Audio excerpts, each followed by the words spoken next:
नमस्कार दर्शकों, आपका एक बार फिर प्रवेश द्वार साक्षरता में बहुत बहुत बेहद स्वागत। तो दर्शकों, अभी हमारा फेस्टिव इस महीने में आपको पता है त्योहारों का सीज़न, त्योहारों का पर्व ऑन है। कभी कोई त्योहार आ रहा है, कभी नवरात्रा। अभी गए थे पीछे नवरात्रा, गणेश पूजा, पितृ पूजा, नवरात्र पूजा, कंजक पूजा और अभी दिवाली आने वाली है। तो क्यों हमने सोचा हम भी आपके लिए एक अच्छा सा बढ़िया सा ज्ञान पत्रिका से एक नॉलेज उठा के आपके पास लेके आए। तो दर्शकों, आपको मालूम है ये ज्ञान का जो ये अनमोल मोती हैं, ये जो नॉलेज है, ये ज्ञान है, हम कहाँ से लेते हैं? ये हम लेते हैं श्री श्री रविशंकर जी की जो ज्ञान पत्रिका है उसमें से। तो कुछ अपना कॉमन सेंस लगा देते हैं और आपके सामने पेश कर देते हैं। तो इस बार हमारी जो ज्ञान पत्रिका का जो विषय है वो है दर्शकों, common sense is not very common, या उसको ऐसे भी कह सकते हैं common sense is common, common sense is just not common. तो कॉमन सेंस तो आप सबको पता ही है, इंग्लिश के वर्ड्स हैं, लेकिन सब हम करते रहते हैं ना, अरे इसकी तो कॉमन सेंस नहीं है, इसकी तो कॉमन सेंस बहुत तेज है। तो कॉमन सेंस का मतलब है व्यवहारिक बुद्धि।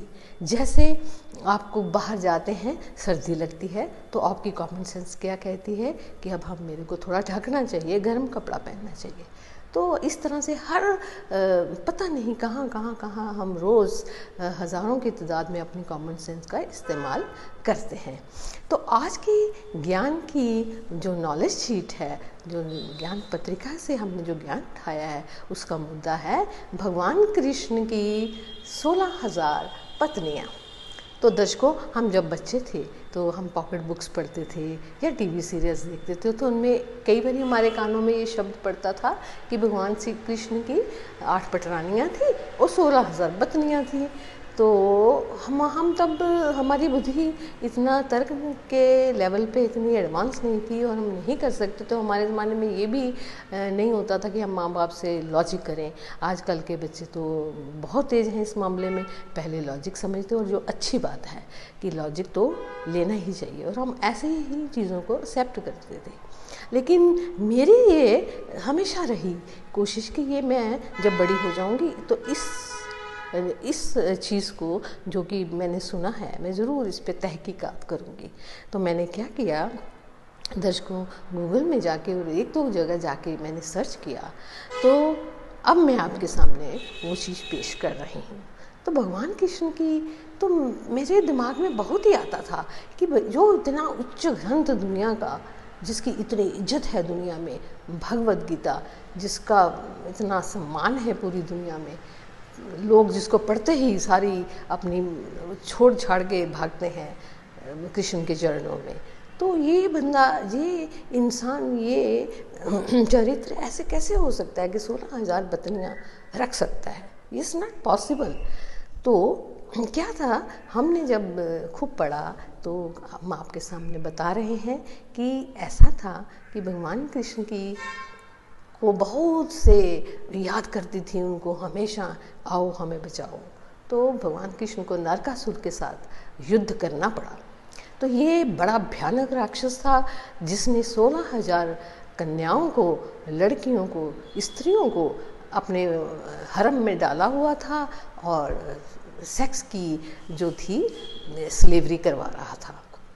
तो भगवान कृष्ण ने क्या किया, इससे युद्ध किया, काफ़ी भयानक बड़े दिन जो ये युद्ध चला, और इन 16,000 कन्याओं को फ्री किया, फ्री करवाया, आज़ाद कराया।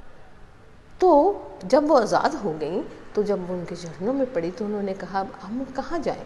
हमें तो समाज बिल्कुल एक्सेप्ट नहीं करेगा, तो अब हम कहाँ जा सकते हैं? तो उन्होंने कहा, तुम्हें कुछ करने की ज़रूरत नहीं है, तुम मेरे को एज ए पति रूप में स्वीकार कर लो, और जब जहाँ भी कोई वार्ता होगी और मैं आपकी छोटी मोटी दिनचर्या, रोज़ की जो ज़रूरतें हैं, मैं उनको पूरा करता रहूँगा, तो आप मेरे को वर लो। तब ऐसा हुआ, उन्होंने भगवान कृष्ण को अपने मन में अपना बड़ मान लिया और समाज में रहने लगी और उनकी इज्जत भी होने लगी। तो दर्शकों, कभी किसी से ऐसे आप ठिठोली में मजाक में करते हैं ना, अरे उसकी तो वो तो ऐसे है, वो तो ऐसे गोपाला था, ऐसे वो था, इसकी 16,000 पत्नियां थी, तो उस कहने से पहले ये ज़रूर सोचें कि वो उन्हीं को योगेश्वर कहा गया है, उन्हीं वो महानायक परम वो कहा गया है। तो आप कभी भी ऐसा भद्दा मजाक अपनी उस पर मत करें। धन्यवाद। तो अगली बार हम एक और नॉलेज शीट, एक और ज्ञान का मोती लेके आपके सामने हाजिर होंगे। धन्यवाद। दिवाली को खूब अच्छे से मनाएं, खूब पटाखे चलाएं।